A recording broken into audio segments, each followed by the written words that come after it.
días a todos y a todas. Bueno, como ha dicho Manuel, hoy le toca la parte de adaptación, ¿no?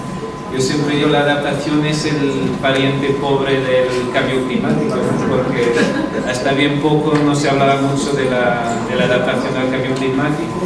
Ha habido mucho más esfuerzos en el tema de mitigación, que es muy importante obviamente, pero creo que especialmente para América Latina es un tema que es importante y de hecho en las presentaciones que ha habido en los días anteriores ya he visto que algunos municipios que han presentado han tocado el tema de la adaptación y estaba incluido en sus planes relacionados con la lucha contra el cambio climático a nivel de urbano o municipalidad, ¿no? Entonces, hoy voy a empezar un poco con una parte más teórica, explicándoos también un poco qué es lo que nosotros en el JRC hacemos en el tema de adaptación al cambio climático. Como sabéis, yo trabajo con Silvia en el Pacto Global de los Alcaldes, como apoyo al Pacto Global de los Alcaldes, pero trabajo en una unidad diferente que se llama Unidad de Riesgos o Desastres, Gestión de Riesgos, ¿vale? Entonces un poco os voy a explicar qué es lo que hacemos ahí, en términos también de investigación y dar un poco la escena de cómo se puede contribuir con esta información que os voy a presentar, también para ayudar a cuando se hacen planes de adaptación, entender también los conceptos generales y qué es lo que hay por detrás de todo esto, ¿no? Bueno, el cambio climático, como sabéis, claro, está en el orden del día, tiene sus altos y bajos, hay periodos que se oye hablar mucho en los medios. El año pasado, bueno, esa es una diapositiva que he presentado el año pasado ahí a mis jefes en mi instituto, porque también ahí a veces hay esta cuestión, ¿no? Pero debemos de hacer investigación en el tema de adaptación al cambio climático, ¿no? Si es importante o no. Y precisamente el año pasado ha estado un montón en los medios. Este año sigue también, y por ejemplo aquí son ejemplos de periódicos con noticias. Por ejemplo, la de arriba dice los cambios en la atmósfera de nuestro planeta no están causados, no han causado los huracanes Harvey o Irma, es verdad, no los han causado, pero es consensuado entre los científicos, quizá no todos, pero la gran mayoría, que el efecto del cambio climático sobre el aumento del nivel del mar y el aumento de la temperatura de los océanos contribuyó para que estos huracanes fueran más destructivos de lo normal. De hecho, ya no me acuerdo cuál de estos, o ha sido un otro, ha habido un huracán. Normalmente en Europa nosotros no tenemos huracanes, ¿no? Pero ha habido un huracán que ha pasado el Atlántico y ha subido hasta Irlanda. No sé si os habéis enterado de eso. Aunque ha llegado ahí con poca fuerza, ha tenido un efecto devastador en un desastre que es muy común en el sur de Europa, que son los incendios forestales. En particular en mi país, que es Portugal, uno de los incendios más, digamos, mortíferos que ha ocurrido en el país, sino el más mortífero, creo que ha matado 40 personas, ha tenido, digamos, alguna culpa lo ha tenido uno de estos huracanes, porque al pasar por la costa atlántica, los vientos tenían una velocidad de la orden de los 200, 100 y muchos kilómetros hora. Entonces, esos vientos han aumentado el peligro de incendio forestal y ha sido uno de los factores, no el único, que ha contribuido para que hubiera muchos incendios contemporáneamente. Las fuerzas de combate a los incendios estaban desbordadas porque había demasiados incendios. El viento era muy fuerte, se han dado también condiciones de temperaturas muy altas, sequía y todo eso, y eso ha llevado a incendios descontrolados que desafortunadamente han matado cerca de 40 personas solo en un incendio. Desafortunadamente este tipo de eventos se repite cada año. Este año, por ejemplo, en Grecia se han muerto más de 90 personas, casi 100 en un solo incendio también. Bueno, ahí hay otros medios que ponen anuncios. Por ejemplo, 74% de la población mundial estará expuesta a olas de calor en 2100. Bueno, esto parece una barbaridad, ¿no? Pensar que 3/4 de la población puede estar expuesta a olas de calor. Bueno, pero esto lo han publicado en Nature Climate Change, que es un periódico científico de renombre. Con lo cual, bueno, algo habrá de verdad detrás. Claro, esto no cuenta toda la historia. Esto quiere decir que será así si no se hace nada, ¿vale? Si continuamos a emitir, si no mitigamos y, muy importante también, si no nos adaptamos. O sea que es un poco alarmista, pero podría ser la realidad si no hacemos nada. Otros aspectos que no se habla mucho, pero que tienen que ver, por ejemplo, con seguridad. Por ejemplo, el TAEM en noviembre de 2015 decía que el cambio climático es la madre de todos los riesgos para la seguridad nacional. O sea, ya se habla de seguridad nacional, no solo, por ejemplo, lo comparan en algunos casos al terrorismo. Por ejemplo, estos dicen que el cambio climático es, en conjunto con el Estado Islámico, la amenaza a nuestra seguridad más temida en gran parte del mundo. O sea que esto significa que cada vez hay más conciencialización que hay que hacer algo. Pasemos a, bueno, hay otros ejemplos ahí. Este lo voy a enseñar después también, que es también una publicación que se ha hecho colegas nuestros que trabajan en nuestro instituto, que han llegado a la conclusión, siempre en casos extremos, se no se hace nada, que los fenómenos meteorológicos extremos podrían matar 150.000 personas al año en Europa a final del siglo. Bueno, luego está también el tema económico, que no es de menospreciar, ¿no? Porque, por ejemplo, el Forbes decía en 2000 que las pérdidas en billones de dólares en 2017 en todo el mundo eran en el orden de 306 billones de dólares. Aquí están todo tipo de desastres, ¿no? No solo de desastres climáticos. Nosotros en el JRC trabajamos con modelos y lo que intentamos entender es cómo van a cambiar estos fenómenos extremos con el cambio climático a mitad del siglo y al final del siglo. Y las amenazas o peligros que nosotros trabajamos más son estas 7, que son quizá las más importantes, aunque pueda haber otras, que son las olas de calor, las inundaciones, sequías, olas de frío también. Aquí quizá menos importante en la zona donde estamos ahora, incendios forestales, tormentas, aquí uraganes seguramente, inundaciones costeras. Estos fenómenos extremos son los que afectan tantos municipios, tantas ciudades en todo el mundo, ¿no? Si hacemos una estadística de cuáles son los desastres naturales que afectan más las ciudades, seguramente 2 o 3 de estos se pueden eliminar. Inundaciones seguramente ocurren un montón de ciudades en el mundo, pero también las olas de calor.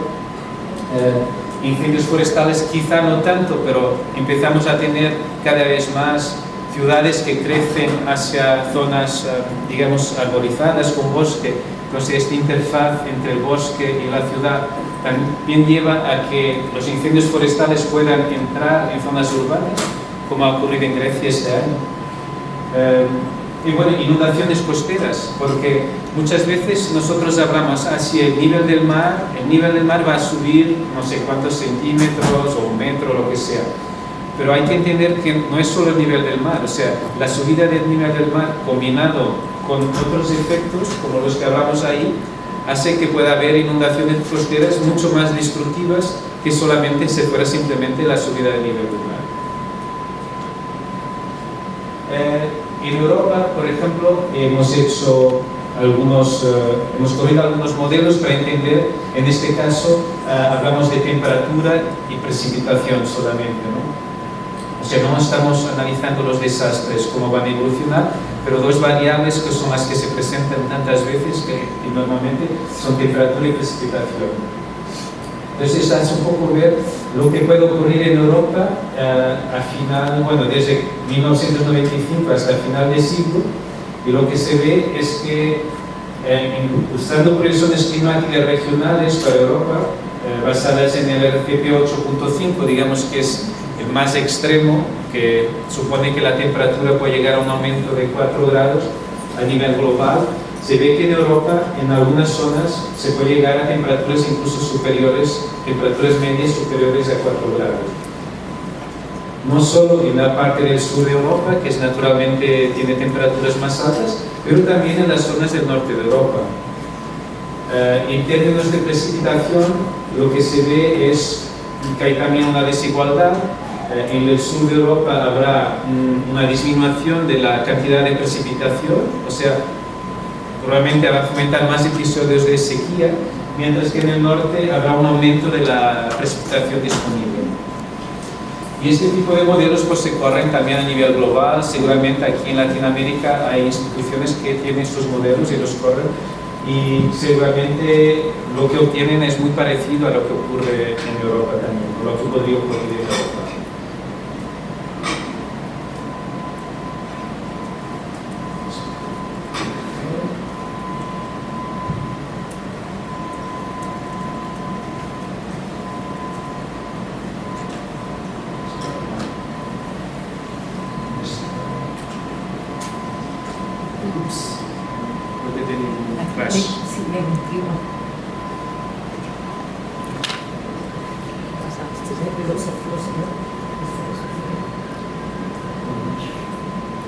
Bueno, de todas maneras, mientras solucionan esto, yo me voy a concentrar más en la parte de eventos extremos, pero no quiere decir que simplemente el aumento de temperatura no tenga un impacto sobre distintos sectores de la economía de los países, y que ahí también hay que tomar acciones de adaptación. Una muy típica, por ejemplo, que me estoy acordando, y por ejemplo para Costa Rica u otros países que tienen zonas de cafetales, por ejemplo, que son cultivos que existen en altitud, ¿no? El aumento de la temperatura puede hacer que las zonas donde actualmente se hace café, dentro de 50 o 100 años no se pueda hacer más café. Entonces, eso requiere una acción de adaptación a nivel de política agrícola y también local de los agricultores, o para cambiar los cultivos, o para desplazar la zona de café a otras zonas donde sea posible cultivar. Y no es necesariamente un desastre, pero el simple aumento de la temperatura hace que se tiene que tomar medidas de adaptación para eso.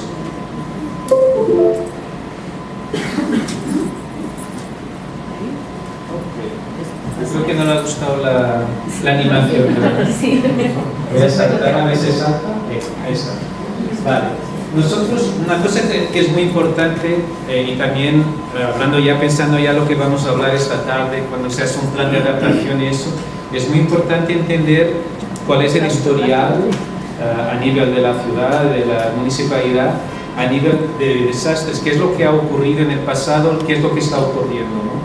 Entonces, muy importante es tener una base de datos, si es posible, o al menos información sobre los desastres que han ocurrido en el pasado y cuál ha sido su impacto.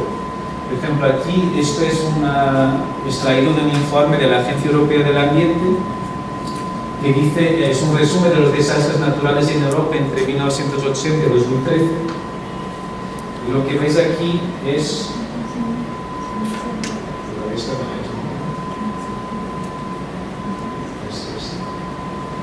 Lo que veis aquí es,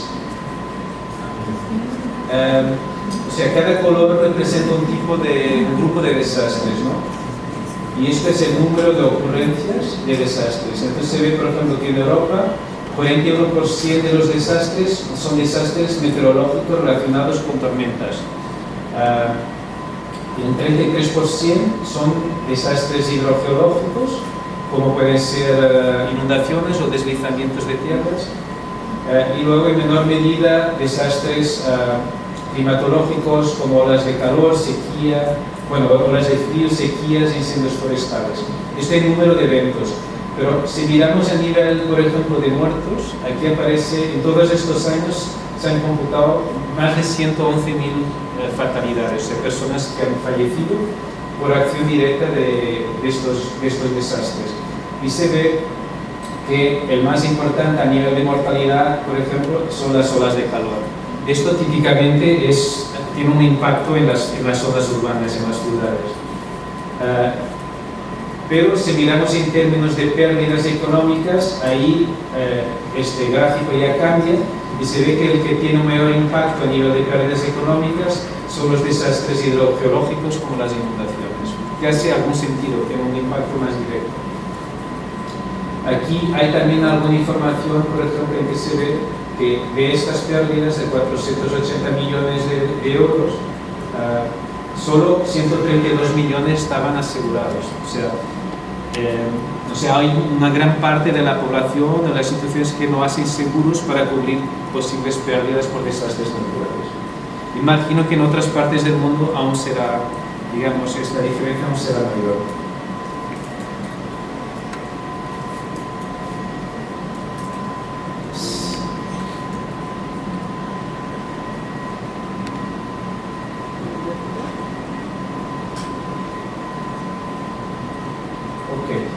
En términos de, otra vez, de riesgos de desastres en Europa, este gráfico lo que hace ver es, aquí se ven los distintos colores, se ve la evolución en número de eventos extremos desde 1980 a 2100, o sea, son estimados, perdón, fin a 2010, o sea, esto hace parte de la base de datos, y lo que se ve es, por ejemplo, que el número de eventos ha ido en aumento, o sea, hay una tendencia al aumento de eventos extremos, y eso muy probablemente está relacionado también con el cambio climático. La comparación de los eventos climáticos extremos y meteorológicos es mucho, como se ve, es mucho mayor que los eventos geofísicos, que son estos que están aquí en gris abajo. O sea, hay mucho menos eventos geofísicos, de desastres como pueden ser terremotos, que eventos climáticos y meteorológicos. Y eso es lo que os he dicho al inicio, o sea, hay que entender los riesgos actuales, pero también hay que entender los riesgos futuros para diseñar planes adecuados de adaptación al cambio climático.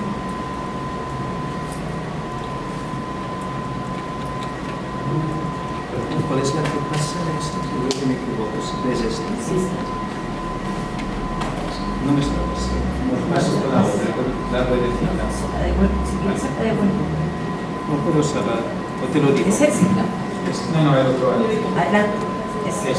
Vale. Esto, por ejemplo, es de otra publicación que os he mencionado al inicio en esta noticia que ha salido en un periódico, en que, bueno, se estima que el aumento de muertes debido a eventos extremos, a desastres naturales en Europa, podría aumentar 50 veces comparado con el periodo de referencia de 1981-2000, y esto hasta final de siglo. Esto es siempre en casos de proyecciones extremas y en el caso que no se haga nada para adaptar al cambio climático, obviamente. Este es un ejemplo de daños sobre infraestructuras críticas a diferentes amenazas o desastres en Europa. Entonces aquí lo que se ve también es que hay una diferencia a nivel de daño anual esperado. Por ejemplo, se ve que los daños esperados en el sur de Europa son mucho más grandes que los daños esperados en el norte de Europa. Y estos daños van a afectar distintos sectores de la economía, como industria, energía, transporte.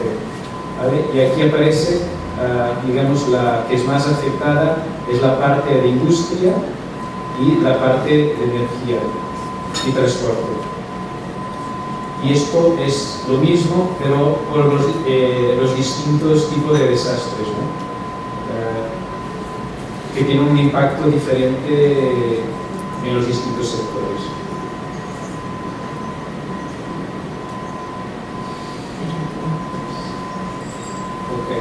Como he dicho, nosotros también hacemos proyecciones globales. En este caso, estas son proyecciones globales de la amenaza por sequía, y aquí lo que se ve es que a nivel global habrá un aumento de sequías y sus impactos económicos en este caso, debido al cambio climático, prácticamente en todas las regiones del mundo, incluido, yo he puesto aquí, esta aquí es Centroamérica y esta de aquí es Sudamérica.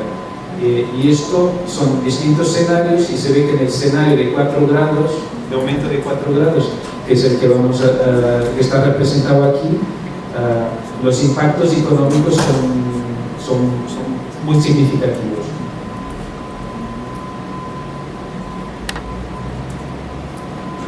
Ahora un poco me paso más al enfoque metodológico. Ayer se ha hablado ya que para mitigación se sigue la metodología del IPCC. Para la parte de la adaptación al cambio climático nosotros también nos basamos, aunque no ciegamente, pero nos basamos también en este enfoque metodológico del IPCC, que es el quinto Assessment Report. Entonces ahí ellos definen el riesgo como una función del peligro, que es el hazard. Aquí está el hazard. De la vulnerabilidad, que está aquí, y de la exposición. ¿Vale? Entonces, estos tres componentes son los que definen el riesgo. El riesgo es potencial, digamos, pero cuando realmente ocurre, entonces lo que tenemos es un impacto. ¿Vale? Impacto sobre personas, sobre infraestructuras, sobre la economía de una región. Y para eso, obviamente, hay que tomar acciones, para minimizar eso hay que tomar acciones de adaptación y mitigación.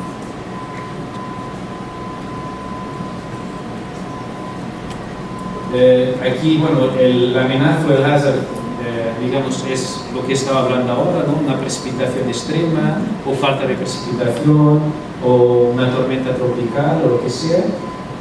Esta parte de la exposición tiene que ver si nuestro municipio, nuestra ciudad está expuesto a esta amenaza que va a ocurrir. Por ejemplo, típicamente se ve mucho, bueno, y ayer cuando íbamos a la cena, yo veía, ¿no?, que había casas, por ejemplo, están construidas al lado del río prácticamente. Entonces tú lo miras y piensas, bueno, si aquí existe un fenómeno extremo de precipitación, estas casas las van a llevar, ¿no? Eso lo sabemos todos, no solo yo. Pues eso es lo que se llama la exposición, en este caso exposición a una inundación. Y luego tenemos la parte de vulnerabilidad. La vulnerabilidad no es solo, en este caso, por ejemplo, puesta ahí una imagen de una barrera para impedir que el agua pase, ¿no? Si tú estás en una zona, por eso está muy mezclado con lo que es exposición. Pero vulnerabilidad también tiene que ver con factores socioeconómicos. Por ejemplo, si una población de una ciudad es más pobre o no tiene capacidad para adaptarse, es una población más vulnerable, ¿no? Entonces, digamos, las variables socioeconómicas, o por ejemplo a nivel de educación, si es una población que tiene poca educación o poca conciencialización sobre la problemática, va a ser más vulnerable cuando ocurre este evento, ¿no? Entonces no es solo vulnerabilidad desde el punto de vista físico, pero también desde el punto de vista socioeconómico. Y luego, bueno, las acciones de adaptación que se pueden tomar, esa que aparece ahí no hace mucho sentido, ¿no? Porque, vamos, si al final vamos a construir un dique para proteger una casa que está en una zona inundable, pues no creo que sea justo, ¿no? Porque estamos gastando dinero en un modo que no tiene sentido, que no es razonable, ¿no? Pues hay que buscar, evidentemente, otras soluciones. Y espero que en la discusión durante el día vosotros también pensáis y vengáis con ideas sobre soluciones para adaptarnos al cambio climático, ¿no? Las soluciones yo creo que tienen que ser locales, o sea, y no hay una receta para adaptarse al cambio climático. Tiene mucho que ver con la experiencia local, con la realidad local y, bueno, capacidades y todo eso. Yo creo que era la última, tenía una que era solo para reírnos un poco.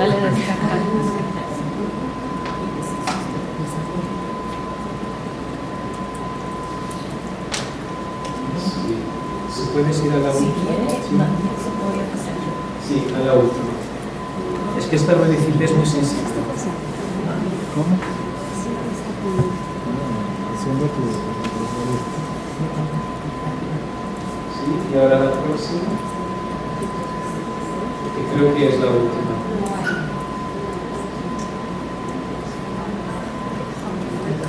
Sí. Puedes ir pasando, esta tiene una animación. Sí, ir pasando. Bueno, esta termina aquí. La pregunta, bueno, es para vosotros también, ¿no? Porque ya os he dicho que yo no tengo soluciones que funcionen para todo, ni es una cosa que tenemos que descubrir juntos, ¿no? En este caso, este tigre que está ahí, bueno, no está en su hábitat natural, ¿no? Es un tigre que estaba en el zoo de Roma el año pasado y con la ola de calor, bueno, lo que se les ha ocurrido es dar unos cubos de hielo enormes porque el pobre bicho estaba sufriendo a no estar en su hábitat natural, obviamente, con la calor, ¿no? Entonces han puesto un cubo de hielo. No sé si es adaptación a las olas de calor, ¿no? Es lo que se les ha ocurrido ahí en el zoo. Quizá el tigre debería de estar en su hábitat natural y quizá no en el zoo, pero bueno, eso es discutible. Y bueno, y si tenéis preguntas sobre la presentación o lo que sea, adelante.